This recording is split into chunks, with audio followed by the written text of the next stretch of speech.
ফুটো কারাগারের ছাদ, ঝুলছে গিট দিয়ে বাঁধা বিছানার চাদর। বুধবার ভোরে বগুড়া কারাগার থেকে সেই ছাদ দিয়েই পালিয়ে যান মৃত্যুদণ্ডপ্রাপ্ত আসামি নজরুল ইসলাম, আমির হামজা, জাকারিয়া ও ফরিদ শেখ। যদিও বুঝতে পেরে সাথে সাথেই অভিযানে নামে পুলিশের একাধিক টিম। কারাগার থেকে 500 মিটার দূরে চাষিবাজার থেকে ঘণ্টাখানিকের মধ্যে ফের গ্রেপ্তার করা হয় পালিয়ে যাওয়া 4 জনকে। পুলিশ সুপার বলছেন, পলাতক 4 আসামি বিভিন্ন হত্যা মামলার আসামি, থাকতেন একই সেলে। বগুড়া জেলা কারাগার থেকে 4 জন মৃত্যুদণ্ডপ্রাপ্ত কয়েদি তারা পালিয়ে যায় এবং এই খবরটি আমরা জানতে পারি রাত্রি আনুমানিক 3:55।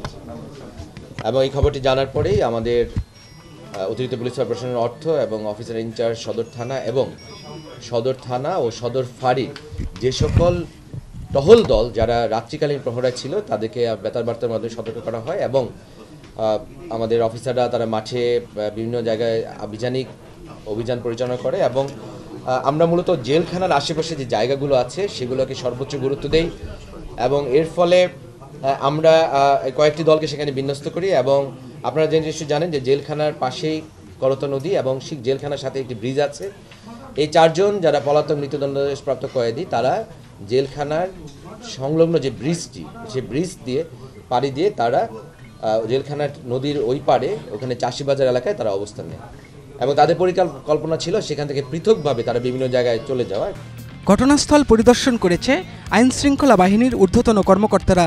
6 সদস্যের তদন্ত টিম গঠন করেছে জেলা প্রশাসন। আমরা জেলা প্রশাসন থেকে একটা তদন্ত কমিটি গঠন করেছি, অতিরিক্ত জেলা ম্যাজিস্ট্রেটকে প্রদান করে। এখানে পুলিশ সুপারের একজন উপযুক্ত প্রতিনিধি থাকবে, ফায়ার সার্ভিসের একজন প্রতিনিধি থাকবে, আমাদের গণপূর্তের প্রতিনিধি থাকবে এবং আমাদের র্যাবের একজন প্রতিনিধি থাকবে, আর জেলার কারাগারের একজন প্রতিনিধি আমরা রাখব।